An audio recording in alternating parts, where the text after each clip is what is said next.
Toby is a steam tram. He looks very different from the other engines. He is square and his body is made of wood.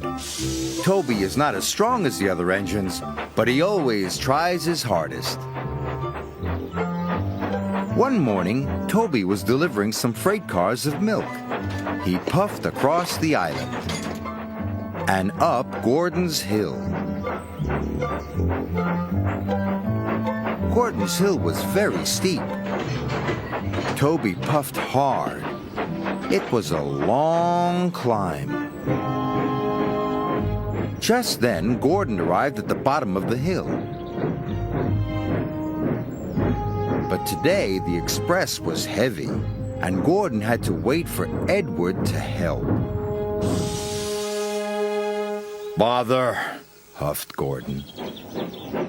Soon, Edward puffed to the rescue. He buffered up behind Gordon.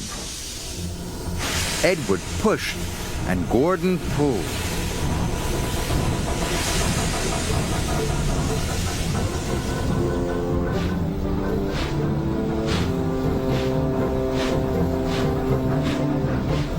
At last, the express train started to move.